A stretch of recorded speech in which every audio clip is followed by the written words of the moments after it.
En esta ocasión nos vamos a concentrar en el primer tema, que son los antecedentes, el surgimiento y el desarrollo de los modelos de valor agregado. Entonces vamos a comenzar. ¿Cómo surgen estos modelos de valor agregado? ¿De dónde vienen? ¿En qué contexto se desarrollan, se adoptan y se vuelven tan populares como lo son en este momento? Vamos a comenzar por decir que algunos de los ingredientes claves en el surgimiento, desarrollo y adopción de estos modelos son las políticas de descentralización. Estos modelos surgen de alguna manera como una respuesta a las políticas de descentralización. La descentralización se concibe como la transferencia del poder de grandes unidades de gobierno a otras de menor magnitud.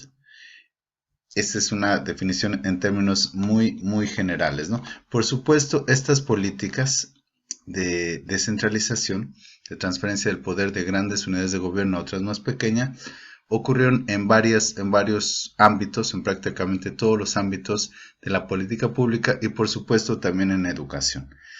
A pesar de que ya tienen varias décadas que estas políticas se vienen implementando con resultados diversos, existen todavía muchas ambigüedades al respecto de qué son, de cómo se implementan y de los resultados que estas pueden tener.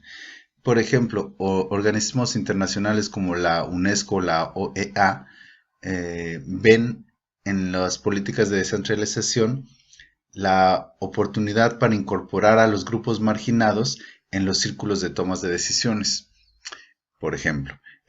Por otro lado, el Banco Mundial parece ver en las políticas de descentralización una oportunidad para favorecer la introducción de mecanismos de mercado a través de estos procesos de descentralización. Y agencias como la USAID, la Agencia de Ayuda Internacional de los Estados Unidos, se ha dedicado en este marco de las políticas de descentralización a auspiciar los nexos verticales al mismo tiempo que a promover la capacidad administrativa a niveles locales. Y bueno, si nos vamos con ejemplos un poco más concretos, más en el ámbito latinoamericano, vemos que la descentralización en Chile ha tomado principalmente la forma de privatización o de modernización del sistema escolar público. Y por otro lado, en Nicaragua se ha tratado de establecer consejos comunitarios locales destinados a alimentar las políticas nacionales. Y en fin, vemos que hay este es todo un tema que podría ser tema de un diplomado aparte, pero este es el contexto, o esto es a lo que nos referimos cuando hablamos de las políticas de descentralización. Por supuesto que estas políticas de descentralización trajeron como resultado, como una de sus consecuencias, el crecimiento de la autonomía escolar. Al pasar el poder de grandes unidades de gobierno a otras más pequeñas, esto llega hasta las escuelas. El resultado es que a las escuelas se les da mayor autonomía, en mayor o menor grado, por supuesto, en diferentes latitudes, en diferentes países, pero se les permite tomar más decisiones para ejercer su presupuesto, el presupuesto en términos económicos, para la contratación de maestros, para el despido de maestros, para la aplicación al desarrollo del currículum, etcétera, etcétera, etcétera. Como ya mencionaba, esto es en diferentes grados y en de diferentes formas en diferentes países, pero esta es la tendencia que se tiene hacia la autonomía escolar. Por supuesto que si a las escuelas se les da mayor autonomía, también se les comenzó a exigir rendición de cuentas, porque si ellas pueden decidir qué es lo que hacían y cuál es el rumbo que tomaban, también se les comenzó a exigir rendir cuentas a la sociedad. ¿Y rendir cuentas de qué manera? Aquí viene otro parteaguas en esta dinámica, que se hace el supuesto de que se puede evaluar la eficiencia o la calidad de las escuelas a partir del puntaje que tienen sus alumnos en pruebas estandarizadas. Es decir, que si los alumnos de una escuela salen mejor en una prueba estandarizada que los alumnos de otra escuela, la escuela que tenga los alumnos con el mayor puntaje promedio es la escuela que va a ser mejor.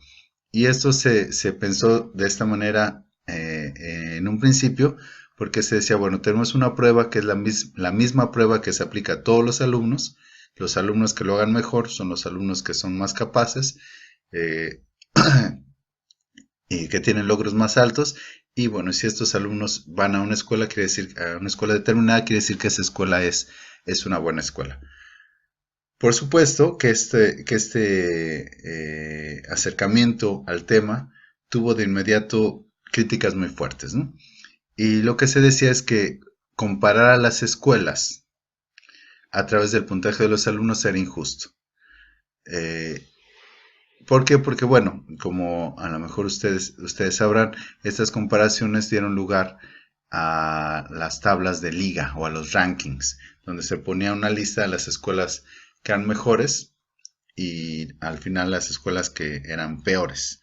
Entonces, esto tenía consecuencias porque los padres de familia podían elegir las escuelas a las que querían que sus hijos fueran con base a estos rankings. Los recursos en algunos casos se comenzaron a asignar con base a estos rankings.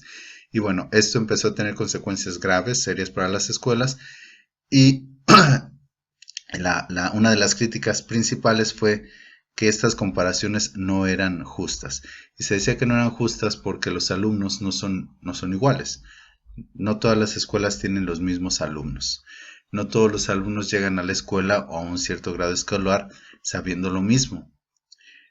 No es lo mismo, se comenzó a decir, no es lo mismo educar o dar clases o enseñar a los hijos de padres que a los niños cuyos padres fueron a la universidad que a los niños cuyos padres no fueron a la escuela del todo.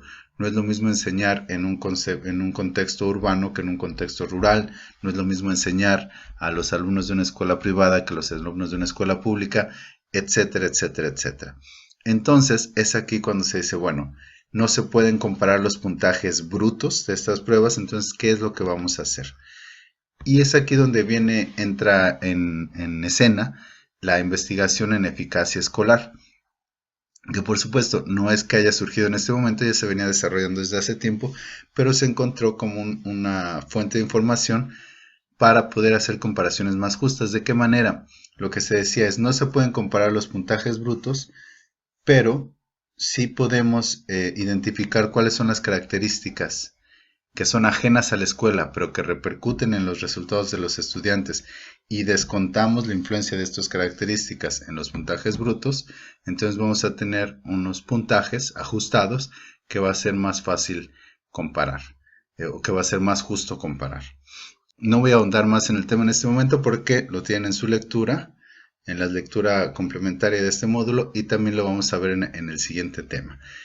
Vamos a hablar más acerca de estas características que son ajenas a la escuela, que la escuela no tiene ningún poder sobre ellas para cambiar, pero que afectan los logros académicos de los estudiantes. Además, en el mismo momento, más o menos, surgieron una técnica estadística muy particular, que son los modelos multinivel, que se comenzaron a utilizar en el ámbito educativo. Estos modelos multinivel lo que hacen es estimar el puntaje de los alumnos, de un alumno, de un grupo de alumnos, mientras se descuentan las características, mientras se controla o se descuenta el efecto de una serie de características. La gracia de estos modelos multinivel, además de esto, es que se puede dividir la varianza o los efectos, las características en niveles. Es decir, podemos tener una serie de características al nivel de los estudiantes y otra serie de características al nivel de las escuelas. Y esto se puede correr dentro del mismo modelo de manera separada. ¿Por qué se quería hacer esto? Bueno, por un lado, porque los datos del sistema educativo están anidados o son jerárquicos por naturaleza. Y con esto quiero decir que los estudiantes se agrupan en escuelas o en salas de clase, y las salas de clase se agrupan en escuelas, las escuelas se agrupan en estados, los estados se agrupan en países y así sucesivamente. Entonces, estos modelos de regresión multinivel lo que permiten es hacer una serie de ecuaciones que van a hacer estas estimaciones separando los resultados para cada nivel. Entonces, de esta manera, si se separan los resultados para el nivel de los alumnos y estos efectos del nivel de los alumnos se controlan o se eliminan, podemos tener cuál es el efecto neto de las características de la escuela. Estos modelos, esta técnica estadística en conjunto con los hallazgos o con los resultados principales del programa de investigación conocido como eficacia escolar, nos dieron o resultaron o se combinaron para que pudiéramos tener lo que vamos a conocer como modelos de valor agregado.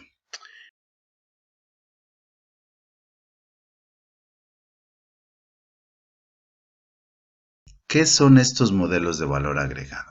¿Cómo podemos definir los modelos agregados? Por supuesto que hay muchas definiciones diversas. Hay vamos, y diferentes autores tienen diferentes acercamientos a la definición, pero una definición que puede abarcar todas estas y que considero contiene los elementos principales es la siguiente.